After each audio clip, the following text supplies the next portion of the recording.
బాష్పోత్సేకం. బాష్పోత్సేకం.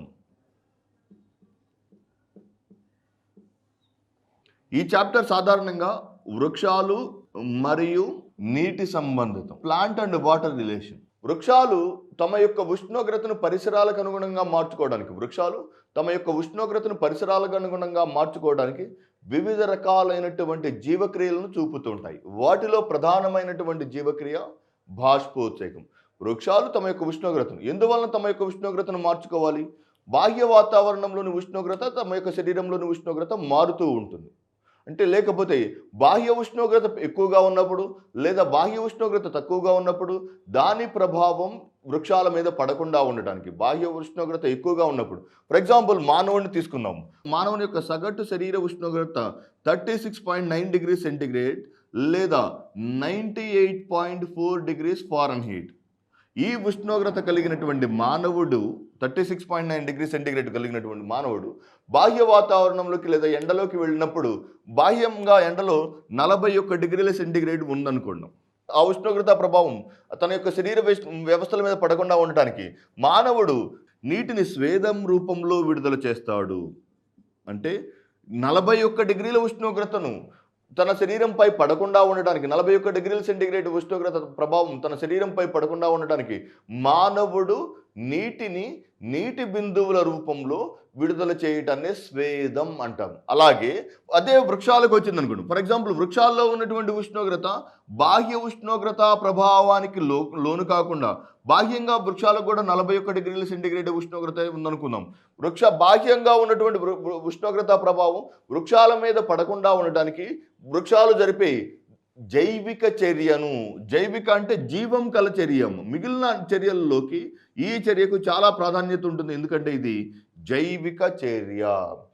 అంటే బాష్పోత్సేకంలో మీరు గమనించవలసింది ఏంటంటే వృక్షాలు తమ యొక్క ఉష్ణోగ్రతను పరిసరాలకు అనుగుణంగా మార్చుకోవడానికి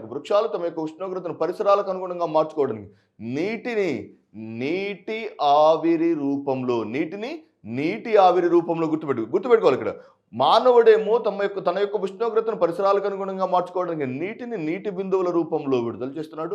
కానీ వృక్షాలు మాత్రం మానవుడి కన్నా ఈ విషయంలో వృక్షాలు చాలా ఆధునికమైనవి.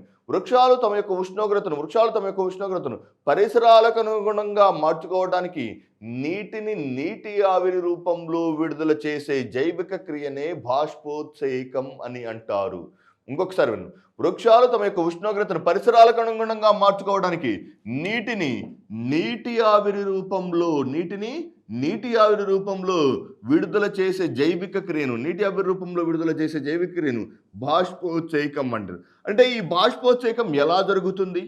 ఏ కారకాల వల్ల ప్రభావితమవుతుంది ఈ బాష్పోత్సేకం? ఏ సమయంలో జరుగుతుంది? ఎన్ని రకాలుగా జరుగుతుంది అనేది ఈ చాప్టర్లోని ప్రధానమైన సంఘటనలు. మనం డెఫినేషన్ గురించి చూసాం. నీటిని నీటి ఆవిరి రూపంలో పరిసరాలకు అనుగుణంగా మార్చుకోవడానికి చేసే ప్రక్రియ అని చెప్పాం. మరి ఈ బాష్పోత్సేకం ఎలా జరుగుతుంది? వృక్షాలు తమ యొక్క ఉష్ణోగ్రతను పరిసరాలకు అనుగుణంగా మార్చుకునే క్రమంలో వాటి యొక్క ఆకులపై చిక్కుడు గింజ ఆకారంలోని పత్రరంధ్రాలు అని అంటారు. ఈ పత్రరంధ్రాలలో మనకి ఒక జత చిక్కుడు గింజ ఆకారంలోని రక్షక కణాలు కనిపిస్తాయి. ఈ పత్రరంధ్రాలని స్టొమాటాగా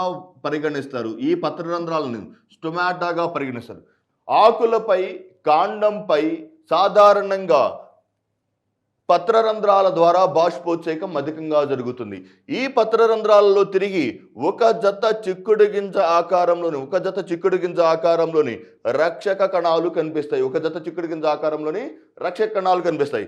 ఈ రక్షక కణాలు దగ్గరగా రావటం లేదా దూరంగా జరగటం అనే దృగ్విషయం మీద బాష్పోత్సేకం ఆధారపడి ఉంటుంది. ఒకవేళ అవి దగ్గరగా జరగటం జరిగితే వీటి మధ్య ఖాళీ ఏర్పడదు కనుక, ఈ రక్షక కణాలు రెండు దగ్గరగా వస్తాయి, వాటి మధ్య ఖాళీ ప్రదేశం ఏమీ ఉండదు కనుక బాష్పోత్సేకం జరగదు. ఒకవేళ ఈ రెండు రక్షక కణాలు దూరంగా జరిగితే మధ్యలో ఏర్పడే ఖాళీ ప్రదేశం గుండా బాష్పోత్సేకం అనే దృగ్విషయం జరుగుతుంది. దృగ్విషయం జరుగుతుంది. అంటే ఫర్ ఎగ్జాంపుల్ బాగా ఎండగా ఉందనుకుంటాం, బాహ్య వాతావరణంలో ఎండ బాగా విపరీతంగా ఎండ సోకుతుంది అనుకుందాం. బాహ్య వాతావరణంలో సోకే ఎండ, బాహ్య వాతావరణంలో ఎండ ఉన్నప్పుడు ఈ ఎండ వేడిని తట్టుకోవడానికి వృక్షం తన లోపల నుండి నీటిని విడుదల చేస్తుంది. ఎలా వస్తుంది?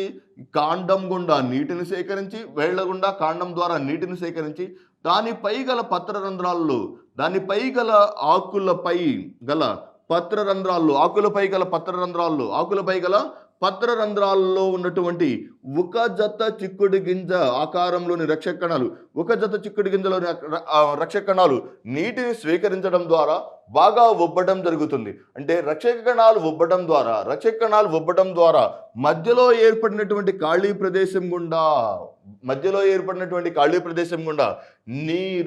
నీటి ఆవిరి రూపంలో విడుదల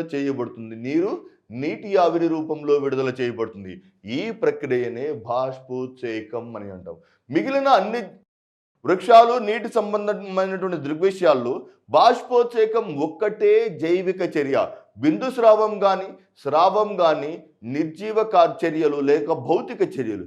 బాష్పోత్సేకం ఒక్కటే వృక్షం బ్రతికి ఉన్నంత వరకు మాత్రమే జరుగుతుంది. This is very very important. ఒకవేళ వృక్షం మరణించిందనుకోండి, వృక్షం మరణించినప్పటికీ మీరు ఆకుల యొక్క చివరి భాగంలో కొన్ని నీటి తుంపర్లు కనిపిస్తాయి. అవి బాష్పోత్సేకం వల్ల జరుగుతున్నట్టు కదా, అవి బిందు స్రావం వల్ల జరుగుతున్నట్టు. అంటే వృక్షం బ్రతికి ఉన్నంత వరకు వృక్షం మరియు నీటి సంబంధమైనటువంటి విషయాలను నియంత్రించే కారకం బాష్పోత్సేకం, వృక్షానికి జీవచర్యకు సంబంధం ఉన్నటువంటి కారకం.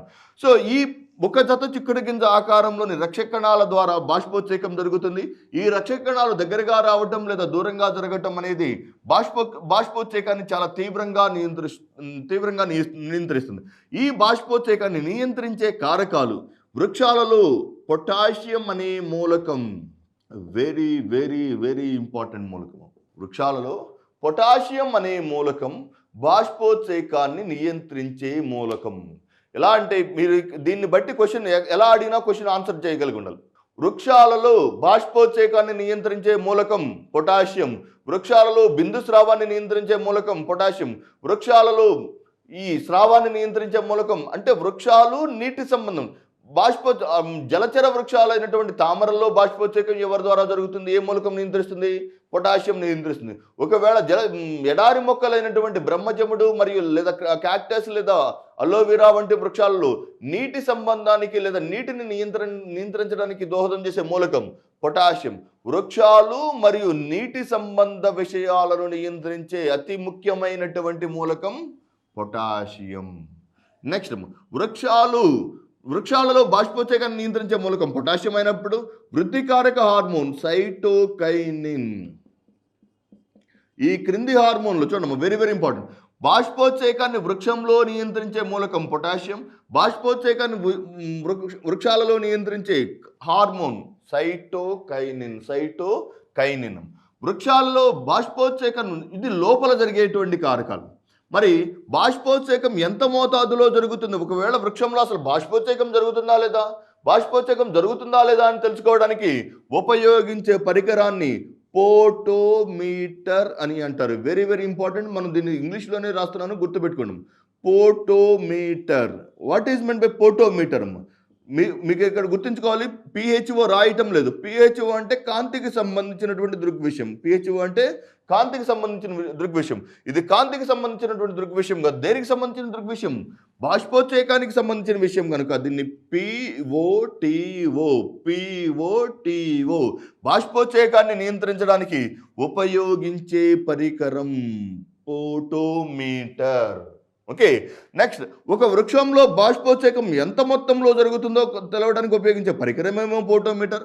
ఒక వృక్షంలో బాష్పోత్సేకం ఎంత జరుగుతుందో కొలవడానికి ఉపయోగించే రసాయనం కోబాల్ట్ క్లోరైడ్. ఒక వృక్షంలో జరిగే బాష్పోత్సేకాన్ని కొలవడానికి ఉపయోగించే రసాయనం కోబాల్ట్ క్లోరైడ్, పరికరం పోటోమీటర్, వృద్ధికారక హార్మోన్ సైటోకైనిన్, మూలకం పొటాషియం. దీన్ని బట్టి చూద్దాం. ఒక చిన్న ట్యాబ్యులేషన్ ద్వారా మనం దీనికి సంబంధించినటువంటి ఈ 4 విషయాలను మనం జాగ్రత్తగా వివరించవచ్చు. ఫర్ ఎగ్జాంపుల్, పొటాషియం అనే మూలకం మరియు సైటోకైనిన్లు, పొటాషియం మరియు సైటోకైనిన్. నెక్స్ట్ దీని తర్వాత మనకు కనిపించేటువంటి పోటోమీటర్, కోబాల్ట్ క్లోరైడ్. పోటోమీటర్ మరియు కోబాల్ట్ క్లోరైడ్ ఇది బాహ్యంగా బాష్పోత్సేకాన్ని కొలవటానికి, బాష్పోత్సేకాన్ని నియంత్రించే మూలకాలు. వృక్షాలలో బాష్పోత్సేకాన్ని సహజ సిద్ధంగా, జాగ్రత్త, ఈ రెండేమో వృక్షాల్లో బాష్పోత్సేకాన్ని సహజ సిద్ధంగా నియంత్రించే కారకాలు. బాష్పోత్సేకాన్ని కొలవడానికి ఉపయోగించే పరికరమేమో పోటోమీటర్, రసాయనమేమో కోబాల్ట్ క్లోరైడ్. దీనినే గ్యానాంగ్ పోటోమీటర్ అని కూడా అంటారు. గ్యానాంగ్ లేదా GANONG, గ్యానాంగ్ పోటోమీటర్ అని కూడా అంటారు. వృక్షాలలో బాష్పోత్సేకాన్ని సహజ సిద్ధంగా ఎంత మొత్తంలో బాష్పోత్సేకం జరుగుతుందో నియంత్రించే మూలకం పొటాషియం, వృద్ధికారక హార్మోన్ సైటోకైనిన్. బాహ్యంగా ఎంత మొత్తంలో ఆ వృక్షంలో బాష్పోత్సేకం అసలు జరుగుతుందా లేదా తెలుసుకోవడానికి పోటోమీటర్, దాన్ని గ్యానాంగ్ పోటోమీటర్ అంటారు. దాన్ని మరి ఉపయోగించే రసాయనం వచ్చి కోబాల్ట్ క్లోరైడ్. ఇది బాష్పోత్సేకానికి సంబంధించినటువంటి ప్రాథమిక సమాచారం. అసలు బాష్పోత్సేకం ఎన్ని రకాలుగా జరుగుతుంది? బాష్పోత్సేకం సాధారణంగా 3 భాగాలుగా జరుగుతుందమ్మా. ఇటీవల కాలంలో SSC స్టాఫ్ సెలక్షన్ ఎగ్జామినేషన్లో కానీ ఇటువంటి ఎగ్జామినేషన్స్లో చాలా రిపీటెడ్గా అడుగుతున్నటువంటి క్వశ్చన్ మీరు గమనిస్తే, ఈ క్రింది కారకాలలో ఏది బాష్పోత్సేకాన్ని నియంత్రిస్తుంది? పత్రరంధ్రాలు లేదా స్టొమాటా. పత్రరంధ్రాలు లేదా స్టొమాటా ద్వారా బాష్పోత్సేకం. Next lenticels. 3 క్యూటికిల్. లెంటిసెల్స్ మరియు క్యూటికల్స్ ద్వారా బాష్పోత్సేకం జరుగుతుంది. మనం చెప్పుకున్నాం ఆల్రెడీ పత్రరంధ్రాలలో ఒక జత చిక్కుడు గింజ ఆకారంలోని రక్షకణాలు ఉంటాయి. ఈ రక్షకణాల ద్వారా బాష్పోత్సేకం జరుగుతుంది. వృక్షాలలో జరిగే బాష్పోత్సేకంలో 98% బాష్పోత్సేకం పత్రరంధ్రాల ద్వారా జరుగుతుంది.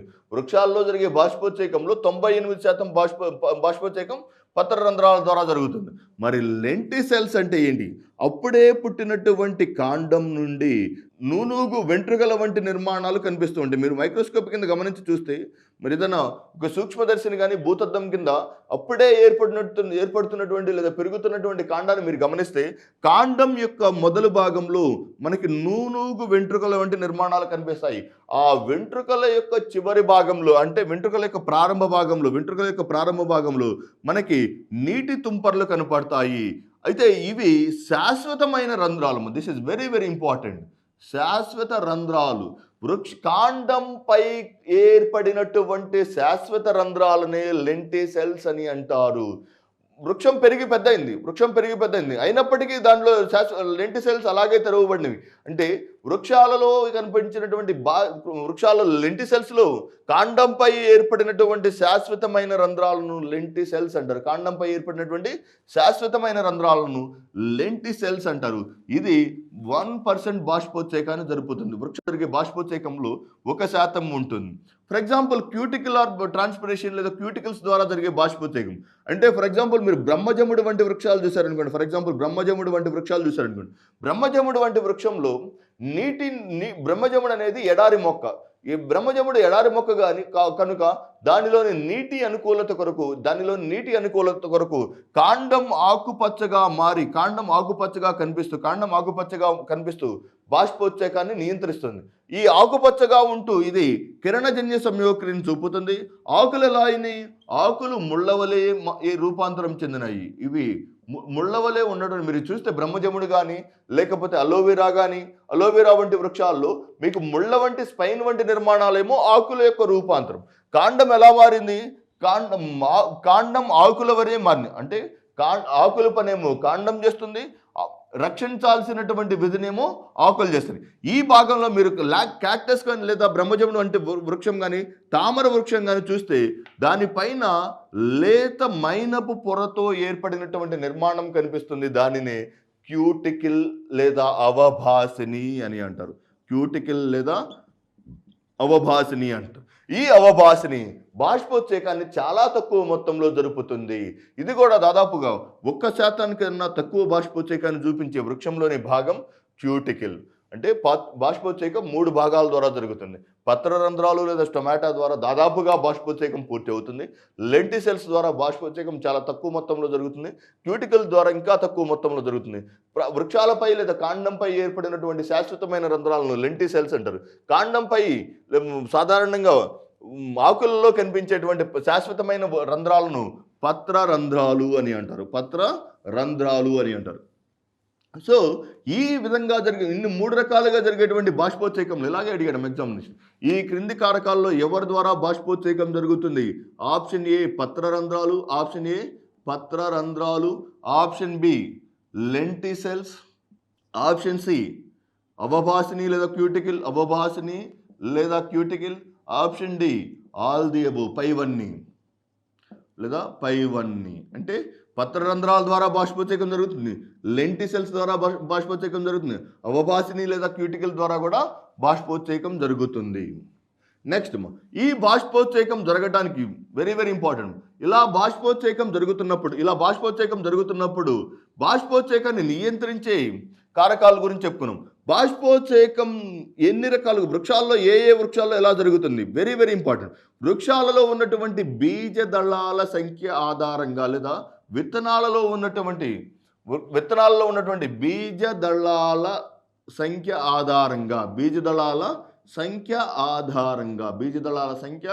ఆధారంగా వృక్షాలను 2 రకాలుగా వర్గీకరించవచ్చు. ఒకటి ఏకదళ బీజ వృక్షాలు, 2 ద్విదళ బీజ వృక్షాలు. వృక్షాలను వాటిలో ఉన్నటువంటి బీజదళాల సంఖ్య ఆధారంగా వృక్షాలను 2 రకాలుగా వర్గీకరించవచ్చు. ఒకటి ఏకదళ బీజ వృక్షాలు, 2 ద్విదళ బీజ వృక్షాలు. ఏకదళ బీజ వృక్షాలు అంటే వృక్షంలో విత్తనం మీరు కరెక్ట్గా కట్ చేసినప్పుడు 2 సమమైన భాగాలుగా లేదా 2 సమమైన బీజదళాలుగా ఏర్పరచగలరు. ఫర్ ఎగ్జాంపుల్ బియ్యం గింజ చూసుకున్నారు, బియ్యపు గింజను కరెక్ట్గా 2 ముక్కలుగా కట్ చేయగలమా? చేయలేము. అంటే అది ఎటువంటి బీజదళ వృక్షం అని చెప్పుకోవచ్చు? ఏకదళ బీజ వృక్షం. గోధుమ కరెక్ట్గా 2 ముక్కలుగా స్ప్లిట్ చేయగలమా? చేయలేము. అంటే అది కూడా ఏకదళ బీజ వృక్షమే. జొన్న, మొక్కజొన్న వంటి మొక్కలన్నీ ఏకదళ బీజ వృక్షాలు. వేరుశెనగ, మీరు వేరుశెనగలోని గింజను 2 సమమైన భాగాలుగా విభజించగలం కనుక అది 2 బీజదళాలను కలిగి ఉంది కనుక అది ద్విదళ బీజ వృక్షం. ఫర్ ఎగ్జాంపుల్ మీరు చూస్తే మినుము లేదా పెసర వంటి పత్తి వంటి మొక్కల్లో వాటిలోని బీజదళాల సంఖ్య బీజదళాలు 2 ఉంటాయి కనుక దాన్ని ద్విదళ బీజ వృక్షం అని, దీనిని ఏకదళ బీజ వృక్షం అని అంటారు. ఈ ఏకదళ బీజ వృక్షంలో వ్యత్యాసాలు చూద్దామా? Very very important. మీరు ఇక్కడ గుర్తుపెట్టుకోవాల్సిన పాయింట్ ఏంటంటే ఏకదళ బీజ వృక్షాలలో బాష్పోత్సేకం ఎక్కువగా జరుగుతుంది. ఏకదళ బీజ వృక్షాలలో బాష్పోత్సేకం అత్యధికంగా లేదా ఎక్కువగా జరుగుతుంది. ఎందువలన ఎక్కువగా జరుగుతుంది బాష్పోత్సేకం? సాధారణంగా వృక్షాలు తమ యొక్క ఉష్ణోగ్రతను మార్చుకోవడానికి కానీ లేకపోతే అనేక రకాలైనటువంటి జీవక్రియలను బట్టి కానీ వాటిలో ఉన్నటువంటి నీటి నిల్వ సామర్థ్యం, కాండం ఫర్ ఎగ్జాంపుల్ చూడండి, వెరీ వెరీ సింపుల్. కాండం చాలా ప్రాథమికమైన కాండం అనుకోండి. ఫర్ ఎగ్జాంపుల్ కాండం ప్రాథమికమైనటువంటి కాండం ప్రాథమిక కాండమైనప్పుడు నీటి నిల్వ సామర్థ్యం ప్రాథమిక కాండంలో నీటి నిల్వ సామర్థ్యం తక్కువగా ఉంటుంది, అంతే కదా. ఫర్ ఎగ్జాంపుల్ గడ్డి జాతి మొక్కలు ఉన్నాయి అనుకోండి, గడ్డి జాతి మొక్కలు కానీ లేకపోతే వరి మొక్కలో కానీ కాండం ఎలా ఉంటుంది? చాలా బలహీనమైన కాండం ఉంటుంది. బలహీనమైన కాండంలో నీటి నిల్వ సామర్థ్యం ఎలా ఉంటుంది? తక్కువగా ఉంటుంది. అంటే నీరు ఎప్పుడు కావాలంటే అప్పుడు తీసుకోవటం, ఎక్కువగా వచ్చిన నీటిని వెంటనే బాష్పోత్సేకం ద్వారా బయటకు పంపించడం. అంటే బాహ్య వాతావరణానికి తగ్గట్టుగా ఇవి తాము ఎక్కువగా కాపాడుకోలేవు కనుక అవి ఎక్కువ మొత్తంలో బాష్పోత్సేకాన్ని చూపుతూ ఉంటాయి. Very very important. ఏకదళ బీజ వృక్షాలు ప్రాథమికమైన కాండాన్ని కలిగి ఉంటాయి కనుక నీటి నిల్వ సామర్థ్యం చాలా తక్కువగా ఉంటుంది. ప్రాథమికమైన కాండాన్ని కలిగి ఉంటాయి కనుక నీటి నిల్వ సామర్థ్యం తక్కువగా ఉంటుంది కనుక బాష్పోత్సేకం అధికంగా జరుగుతుంది. బాష్పోత్సేకం అధికంగా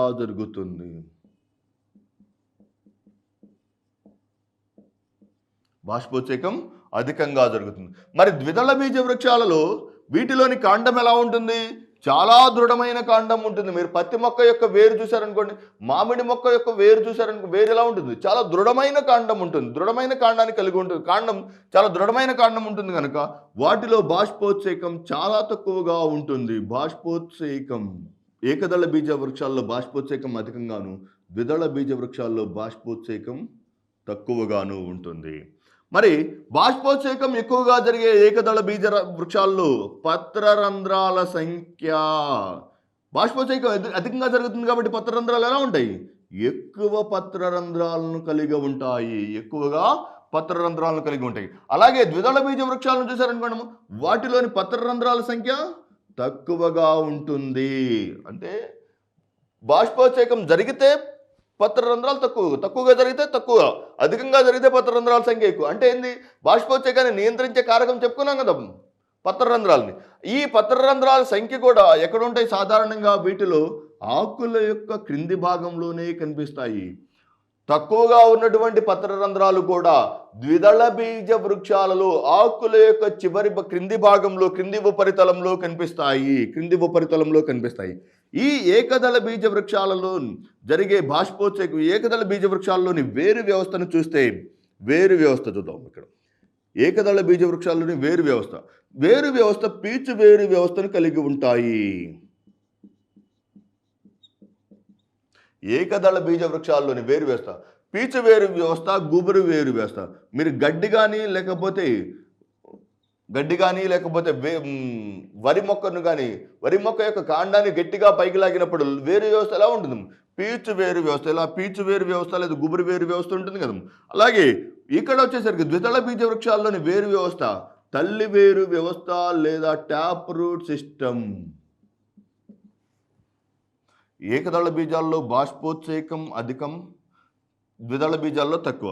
పత్రరంధ్రాలు ఏకదళ బీజాల్లో ఎక్కువగాను, ద్విదళ బీజాల్లో తక్కువగాను. వేరు వ్యవస్థ ఏకదళ బీజాల్లో పీచు వేరు వ్యవస్థ ఉంటుంది, ద్విదళ బీజ వృక్షాల్లో తల్లి వేరు వ్యవస్థ ఉంటుంది. దీనితో పాటుగా ఏకదళ బీజ వృక్షాల్లో సాధారణంగా ఈనెల వ్యాపనం అని, రెండు వృక్షాల్లో ఈనెల వ్యాపనం అంటే ఆకులపై ఈనెలు అమరినటువంటి విధానం. ఆకులపై ఈనెల యొక్క అమరికను వెనేషన్ అని అంటారు. ఆకులపై ఈనెల యొక్క అమరికను ఈనెల వ్యాపనం అని అంటారు. ఏకదళ బీజ వృక్షాలలోని ఈనెల వ్యాపనం సమాంతర ఈనెల వ్యాపనం.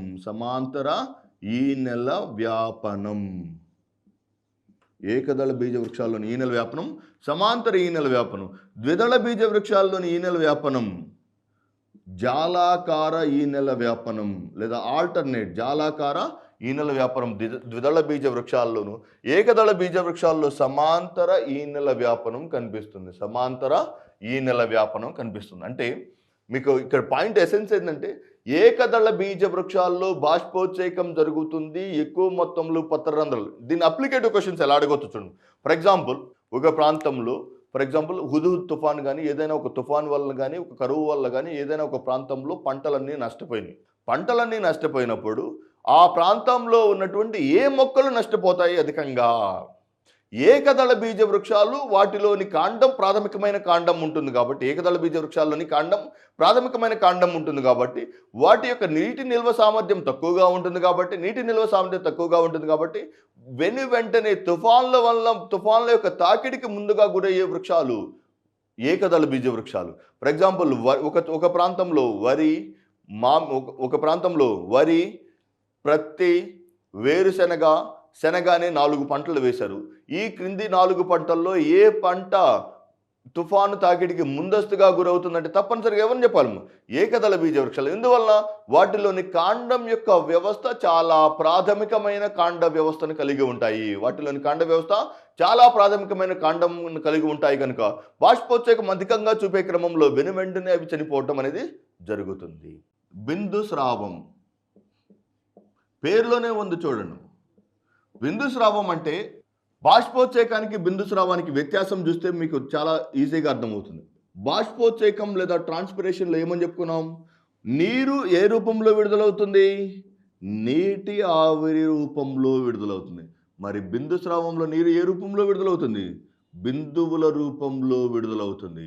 అంటే వృక్షాలు తమ యొక్క ఉష్ణోగ్రతను లేదా వాటిలోని నీటి నిల్వ సామర్థ్యాన్ని కొనసాగించడానికి గాను వృక్షాలు తమలోని నీటి నిల్వ సామర్థ్యాన్ని కొనసాగించడానికి గాను నీటి నిల్వ సామర్థ్యాన్ని హెచ్చుతగ్గులకు తట్టుకోవడానికి గాను కాండంలో ఉన్నటువంటి నీటి నిల్వ సామర్థ్యాన్ని కొనసాగించడానికి వృక్షాలు నీటిని నీటి బిందువుల రూపంలో విడుదల చేసే భౌతిక చర్యను నీటిని నీటి బిందువుల రూపంలో విడుదల చేసే భౌతిక చర్య బిందు స్రావం.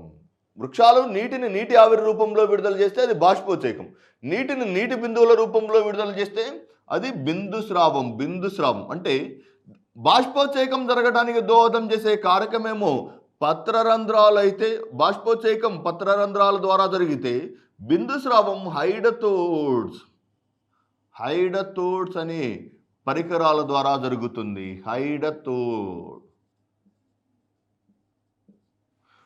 పత్రరంధ్రాలు బిందు స్రావం హైడతోళ్ల ద్వారా జరుగుతుంది. ఈ బిందు స్రావం జరగడానికి సాధారణంగా ఫర్ ఎగ్జాంపుల్ చూడండి, కాండంలో 2 రకాలైనటువంటి ప్రసరణ కణజాలాలు ఉంటాయి.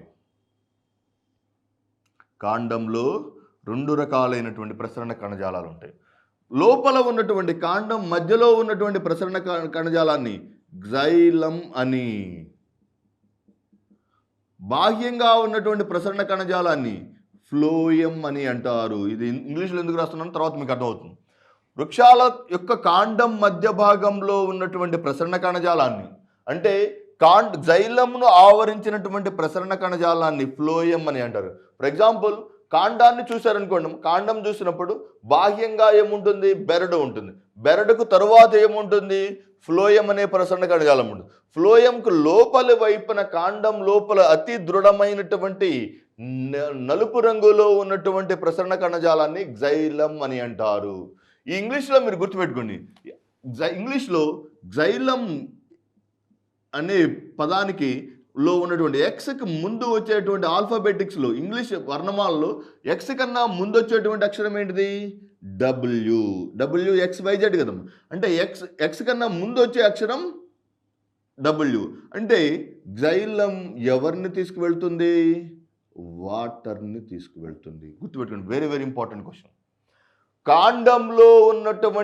కాండం యొక్క మధ్య భాగంలో ఉన్న ప్రసరణ కణజాలమైనటువంటి జైలం భూమి నుంచి వేర్ల ద్వారా నీటిని తీసుకువెళ్తుంది. దాన్ని ఆవరించినటువంటి ఫ్లోయం అనే ప్రసరణ కణజాలం దీని కాండం నుండి ఆహార పదార్థాలు మరియు లవణాలను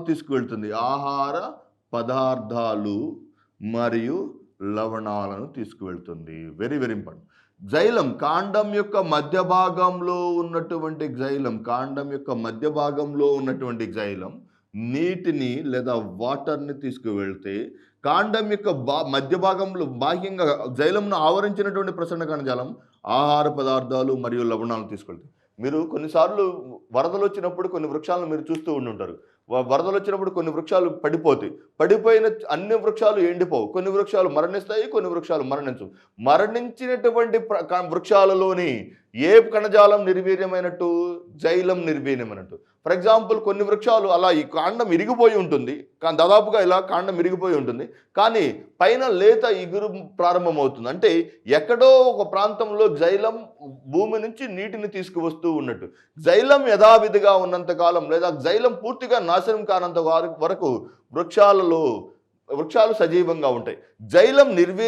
వృక్షాలలోని జైలం నిర్వీర్యమైతే వృక్షం మరణించడం గమనించవచ్చు. ఓకే, అర్థమైందమ్మా. సో కాండంలో ఉన్నటువంటి 2 రకాలైనటువంటి ప్రసరణ కణజాలం జైలం మరియు ఫ్లోయం. సో దీంతో పాటుగా 2 రకాలైనటువంటి బంధాలు ఉంటాయి, ససంజన బంధాలు మరియు విసంజన బంధాలు.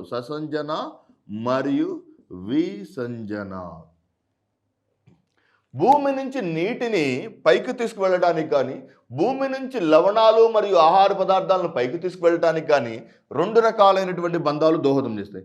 ససంజన అంటే ఒకే రకమైనటువంటి పదార్థాల మధ్య గల ఆకర్షణ బంధాలు. రెండు ఆకర్షణ బంధాలు. మీరు గుర్తుపెట్టుకోవాల్సింది ససంజన బంధాలు ఆకర్షణ బంధాలే, విసంజన బంధాలు కూడా ఆకర్షణ బంధాలే. ససంజన బంధాలు ఆకర్షణ బంధాలే, విసంజన బంధాలు కూడా ఆకర్షణ బంధాలు. ససంజన బంధాలు అంటే ఒకే రకమైనటువంటి పదార్థాల మధ్య, ఒకే రకమైన అణువుల మధ్య గల ఆకర్షణ బంధాన్ని, ఒకే రకమైన అణువులు అంటే భూమి నుంచి నీరు పైకి రావాలంటే నీటి అణువుకి మధ్యలో ఉన్నటువంటి బంధం. ఇక్కడ ఆహార పదార్థాలు ఫ్లోయం ద్వారా రావాలంటే లవణాలకు మరియు లవణాలకు అంటే ఒకే రకమైనటువంటి పదార్థాల మధ్య గల ఆకర్షణ బంధం, ఒకే రకమైనటువంటి పదార్థాల మధ్య గల ఆకర్షణ బంధాన్ని ససంజన బంధం అంటారు. ససంజన బంధం అంటారు. రెండు విరుద్ధమైన పదార్థాల మధ్య గల ఆకర్షణ బంధాన్ని విరుద్ధమైన పదార్థాలు అంటే ఇక్కడ లోపల ఉన్నటువంటి నీరు జైలంను టచ్ చేయకుండా వెళ్ళలేదు కదా, అంటే నీటికి జైలంకు మధ్య గల బంధం, లవణాలకు ఫ్లోయంకు మధ్య గల బంధం. అంటే భూమి నుంచి నీరు లవణాలు మరియు ఆహార పదార్థాలను కాండం తనతో పాటుగా తీసుకువెళ్ళడానికి రెండు రకాలైన బంధాలు దోహదం చేస్తాయి. ఒకటి ససంజన బంధాలు, రెండు విసంజన బంధాలు. ససంజన బంధాలలో ఒకే రకమైన ఆకర్షణ బలం ఉంటుంది. ససంజన బంధాలు ఒకే రకమైన అణువుల మధ్య గల ఆకర్షణ బంధం. విసంజన బంధం రెండు విరుద్ధమైన పదార్థాలు అంటే నీరు మరియు జైలం, లవణాలు మరియు ఫ్లోయంకు మధ్య జరిగేటువంటి బంధాన్ని విసంజన బంధాలు అని అంటారు. విసంజన బంధాలు అంటారు. సో ఇలా ఈ రకమైనటువంటి ప్రసరణ వ్యవస్థ కలిగినటువంటి కాండం గుండా నీరు, ఫర్ ఎగ్జాంపుల్ రాత్రి వేళల్లో నేల అంతా తేమగా ఉన్నది.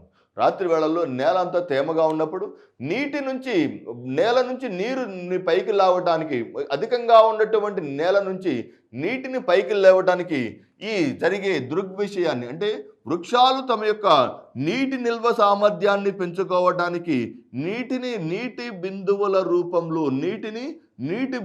రూపంలో విడుదల చేసే భౌతిక చర్యను బిందు స్రావం అని అంటారు. దీనికి దోహదం చేసే పరికరం వచ్చి హైడతోడ్స్. క్లియర్? ఇది బిందు స్రావానికి సంబంధించినటువంటి సమాచారం. నెక్స్ట్, స్రావం. వృక్షాలు తమలో ఏర్పడే నత్రజని సంబంధ వ్యర్థ పదార్థాలను విడుదల చేయటాన్ని స్రావం అని అంటారు. మీరు సాధారణంగా గమనించి చూస్తే జిల్లేడు మొక్క యొక్క కాండం భాగాన్ని కొంచెం మేరకు గాయం ఏర్పడిన దానిలోని పాల వంటి లేటెక్స్ ద్రవం విడుదలవుతుంది. అది ఎటువంటి ద్రవ పదార్థం? నత్రజని సంబంధ వ్యర్థ పదార్థం. ఒకవేళ రబ్బర్ యొక్క హీవియా బ్రెజిలెన్సిస్ లేదా రబ్బరు లేదా హీవియా బ్రెజిలెన్సిస్ మొక్కలో బాహ్య భాగంను, కాండం తరువాత భాగం లేదా బెరడు తరువాత భాగాన్ని మీరు చూస్తే, బెరడు తరువాత భాగాన్ని మీరు తొలిచినప్పుడు ఇక్కడ నుంచి నత్రజని సంబంధ లేటెక్స్ ద్రవ పదార్థాలు లేదా నత్రజని సంబంధ ద్రవ పదార్థాలు విడుదలయ్యే దృగ్విషయాన్ని స్రావం అని అంటారు. అంటే కాండం యొక్క ఫ్లోయం అనే ప్రసరణ కణజాలం నుంచి, కాండంలోని ఫ్లోయం అనే ప్రసరణ కణజాలం నుండి మనం చెప్పుకున్నాం కదా ఇంతకుముందు రెండు ప్రసరణ కణజాలాలు ఉంటాయని చెప్పుకున్నాం. వృక్షంలో రెండు రకాలైనటువంటి ప్రసరణ కణజాలాలు ఉంటాయి. ఒకటి జైలం, రెండు ఫ్లోయం. జైలం అనే ప్రసరణ కణజాలం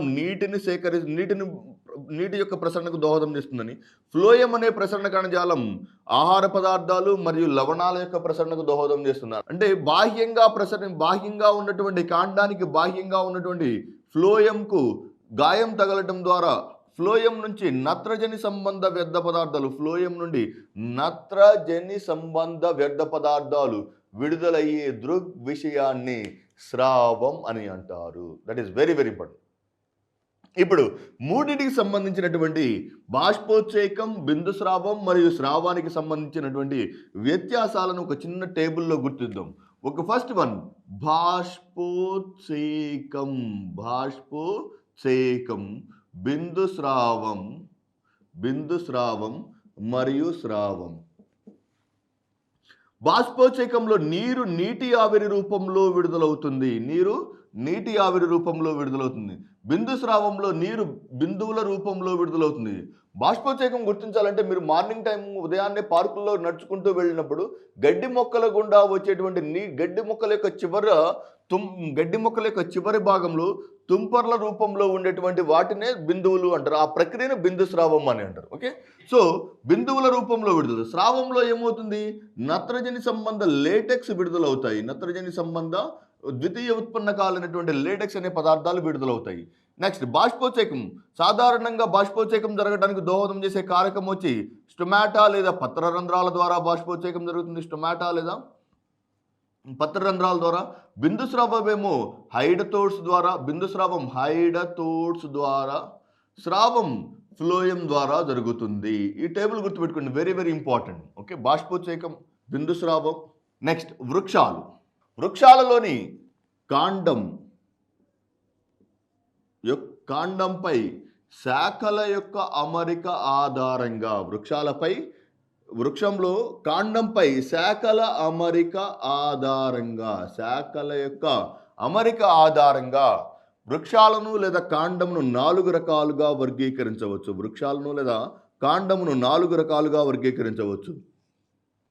వెరీ సింపుల్ చూడు. కాండంపై శాఖల యొక్క అమరిక ఆధారంగా వృక్షాలను 4 రకాలుగా వర్గీకరించవచ్చు. వృక్షాలు ఫస్ట్ వన్ ఈస్ డెలిక్వెసెంట్. రెండవది ఎక్స్కరెంట్, కార్డెక్స్,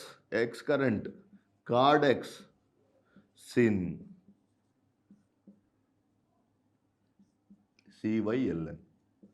ముందు ప్రతి ఒక్క కాండానికి దాని యొక్క డిస్క్రిప్షన్ చెప్తాను, దాని తర్వాత ఉదాహరణలు చెప్పుకుందాం. డిస్క్రిప్షన్ బట్టి మీరు సాధ్యమైనంత వరకు అవగాహనకు రావడానికి ట్రై చేయండి. అప్పుడు గుర్తు రానప్పుడు దానికి సంబంధించినటువంటి ఉదాహరణకి వెళ్దాం. డెలిక్వెసెంట్ అనగా కాండంపై శాఖలు గొడుగు ఆకారంలో అమరుతాయి.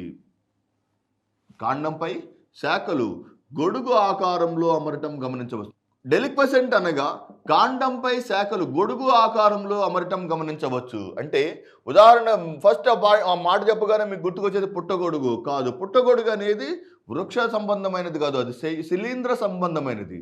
డెలిక్వెసెంట్లో శాఖలు అన్నీ కాండం యొక్క చివరి భాగంలో అమరటం వల్ల కాండం గొడుగు ఆకారంలో కనిపిస్తుంది.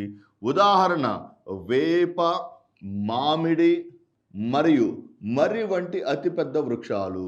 వేప చెట్టు, మామిడి చెట్టు, మర్రి చెట్టు.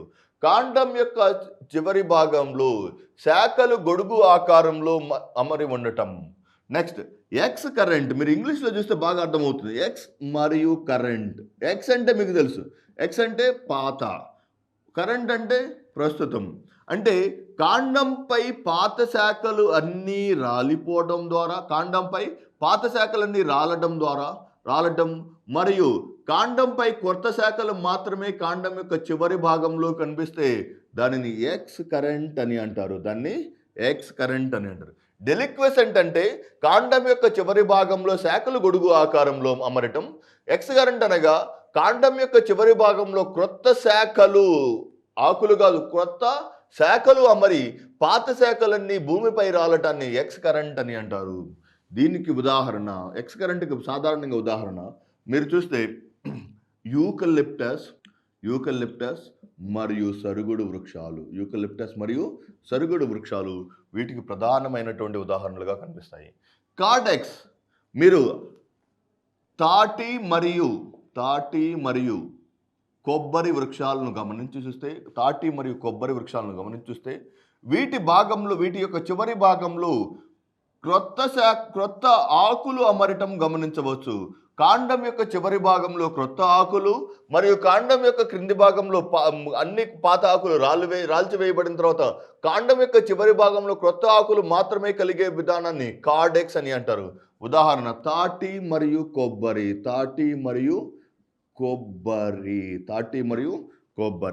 సిన్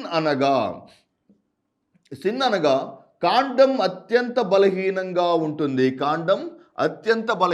ఉంటుంది. సిన్లో కాండం అత్యంత బలహీనంగా ఉంటూ కాండం యొక్క చివరి కణుపు నుండి ఆధార వేళ్ళు కలిగి ఉండటమే సిన్లో కనిపించే ప్రధానమైన లక్షణం. కాండం అత్యంత బలహీనంగా ఉంటుంది. కాండం అత్యంత బలహీనంగా ఉంటూ దాని యొక్క క్రింది కణుపు నుండి ఆధార వేళ్లను కలిగి ఉండటాన్నే సిన్ అని అంటారు. ఉదాహరణ మీరు గమనించుస్తే చెరకు, జొన్న మరియు మొక్కజొన్న. చెరకు, జొన్న మరియు మొక్కజొన్న వృక్షాలు ఉదాహరణగా చెప్పుకోవచ్చు. డెలిక్వెసెంట్ వేప, మామిడి మరియు మర్రి. కాండం యొక్క చివరి భాగంలో శాఖలు గొడుగు ఆకారంలో మరి ఉండటం.